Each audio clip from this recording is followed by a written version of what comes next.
Mimi Mati, l'une des actrices françaises les plus célèbres, est connue pour son rôle dans la série télévisée à succès Joséphine, Ange Gardien.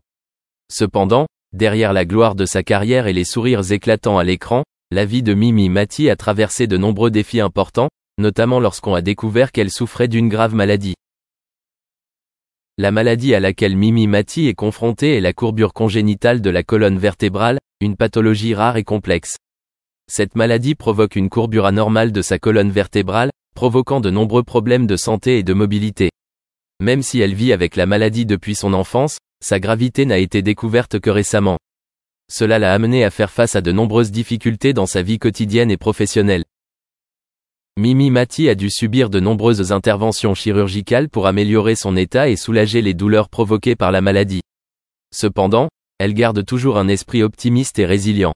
Elle a partagé que, même si la maladie a grandement affecté sa vie, elle n'a pas diminué sa passion pour le théâtre et son amour pour aider les autres.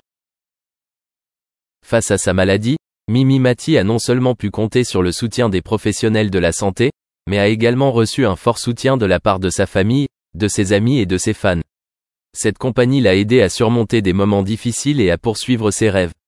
LNHEAC Santé n'hésite pas non plus à utiliser sa renommée pour sensibiliser les gens à sa maladie et inspirer d'autres personnes confrontées à des problèmes de santé similaires. En partageant son histoire personnelle, Mimi Mati est devenue un modèle de courage et de patience. Elle prouve que, même si la vie peut poser de sérieux défis, la détermination et un esprit inflexible peuvent aider une personne à surmonter n'importe quelle difficulté. Son histoire nous rappelle que chacun peut trouver la force intérieure pour faire face aux défis que la vie nous réserve. Mimi Mati prouve que l'optimisme et la résilience peuvent faire une grande différence dans la vie, même face à une maladie grave. Elle est la preuve que la force mentale et le soutien de la communauté peuvent aider une personne à surmonter les plus grandes difficultés.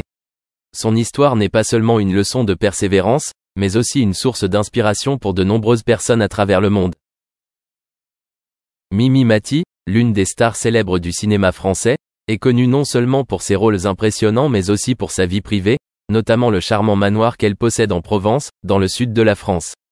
Mimi est depuis longtemps devenue une icône préférée du public grâce à son talent d'actrice et sa sympathie, mais peu de gens savent qu'elle a un merveilleux refuge en Provence, où elle trouve la paix et la détente après des journées de travail stressantes. La demeure de Mimi Mati est située en Provence, célèbre pour sa beauté poétique et son climat agréable. Ce n'est pas seulement une maison, mais une œuvre d'art qui reflète sa sophistication et son style personnel. D'architecture traditionnelle du sud de la France, ce manoir a le charme des maisons classiques avec de grandes portes en bois, des toits de tuiles rouges vifs et des murs en pierre naturelle. Chaque détail de la maison est soigneusement sélectionné pour créer un espace à la fois luxueux et confortable.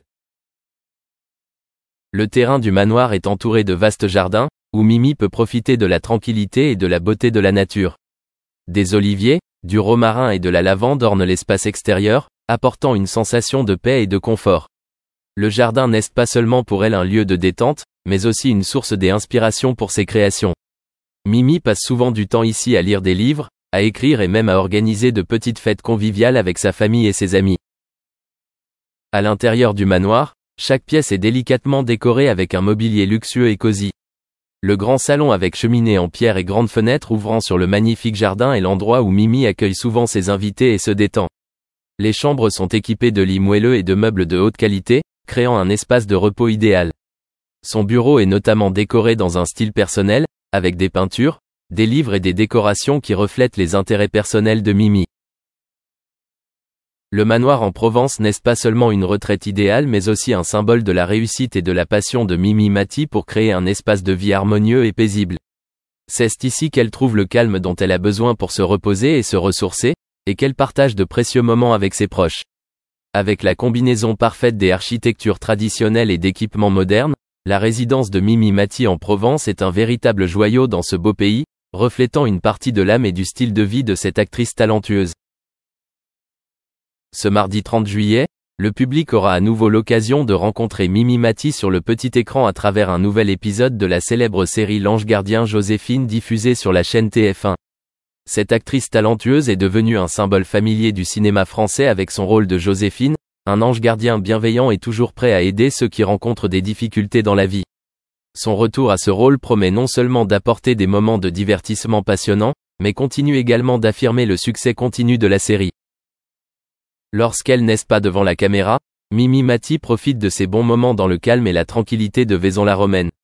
C'est une belle petite ville de Provence célèbre pour son paysage charmant et son climat agréable.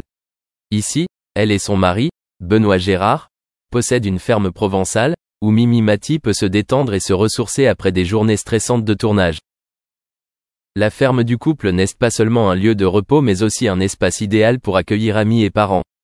Mimi Mati y organise régulièrement des rencontres, des discussions et des repas entre amis.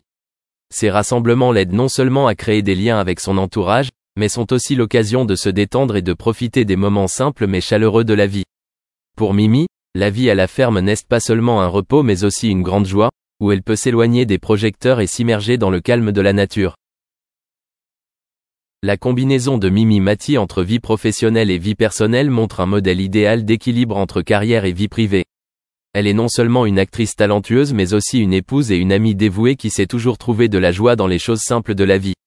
Sa ferme provençale témoigne d'une vie pleine d'appréciation des valeurs traditionnelles et de lien avec la nature, ce qui rend l'image de Mimi Mati encore plus accessible et conviviale aux yeux du public. Pour ceux qui aiment Mimi Mati et la série, L'Ange Gardien Joséphine, le 30 juillet est définitivement une occasion à ne pas manquer. Elle continuera à raconter au public des histoires touchantes et significatives, tout en partageant avec lui des moments chaleureux du quotidien hors écran.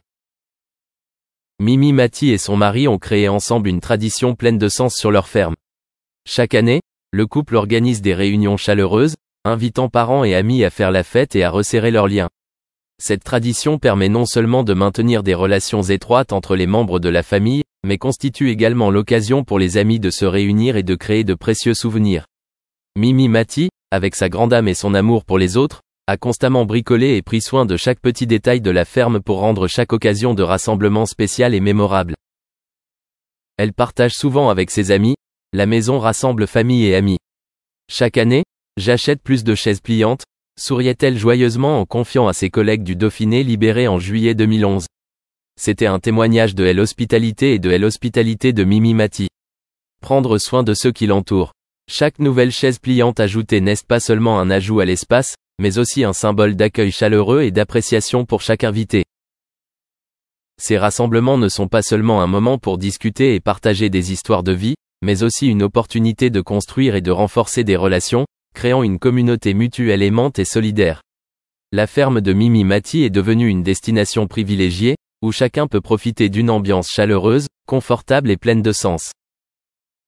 Ce sont sûrement de telles traditions qui ont contribué à l'harmonie et à la joie dans sa vie et dans celle de son entourage. Cela reflète non seulement l'attention et le cœur de Mimi Mati, mais témoigne également d'une vie pleine et pleine de sens, où l'amour et la... Pourtant, Mitchum n'a pas cédé docilement à leurs efforts. Imperturbable par les flics et leur vain effort pour l'incarcérer à nouveau, Mitchum a fait preuve d'une résolution à toute épreuve, à 0% d'intimidation. Interrogé par les journalistes sur son bref séjour dans le comté, Mitchum a répliqué de manière classiquement virile, comparant l'expérience à Palm Springs, mais sans les gens de basse classe. Il est essentiel de préciser que la détention n'est pas le choix recommandé pour des vacances. Lorsqu'il a pris la tête de Blood Alley en 1955, la personnalité rebelle de Robert Mitchum avait atteint des sommets sans précédent. Il est à noter que, si l'on parcourt le générique, le nom de Mitchum est conspicuement absent. Il avait été renvoyé du plateau et remplacé par John Wayne avant la fin du tournage. Étant donné son comportement, on peut considérer cela comme une réprimande plutôt clémente. Le penchant de Mitchum pour la boisson atteignit des proportions monumentales, illustrées par une entrée extrêmement professionnelle sur le plateau de Blood Alley après une nuit de réjouissances prolongée. Dans un affichage de cruauté pure, un Mitchum furieux et irritable aurait apparemment saccagé un bureau de studio simplement en raison de l'absence d'une voiture l'attendant sur le plateau. Pourtant, la descente dans le chaos ne s'est pas arrêtée là. Bouillonnant de mécontentement envers le responsable des transports de Blood Alley, Mitchum a eu recours à des tactiques confrontantes rappelant ses jours de boxe. En employant apparemment la force brute, il aurait jeté l'individu malchanceux dans les eaux de la baie de San Francisco ou d'une rivière imprudente. Le terme apparemment est employé ici, car le magnanime Mitchum, à sa manière habituelle, a vigoureusement nié toutes les accusations. Le tribut de son mode de vie tumultueux l'a-t-il finalement rattrapé? En termes succincts, Affirmatif. L'acteur Jack Hawkins, collaborateur de Mitchum sur le film Rampage de 1963, a relaté un type d'agitation totalement différent survenu pendant le tournage. Selon l'autobiographie de Hawkins, Mitchum a indulgé dans pas moins de 49 verres de rhum avant le dîner sur le plateau. Après avoir bu 49 verres de n'importe quelle libation, les préoccupations culinaires pourraient logiquement devenir secondaires. Tout au long de sa carrière tumultueuse, Mitchum n'a pas seulement fourni matière à des poursuites judiciaires, mais a également dispensé des punchlines mémorables à la presse. Dans une interview, l'interlocuteur a entamé une discussion nostalgique sur la filmographie de Mitchum. L'interrompant, Mitchum a déclaré sèchement « Regarde, j'ai 2 types de jeux d'acteurs. Un sur un cheval et un en dehors d'un cheval. C'est tout. » Un sentiment qui a trouvé concordance avec au moins un autre acteur.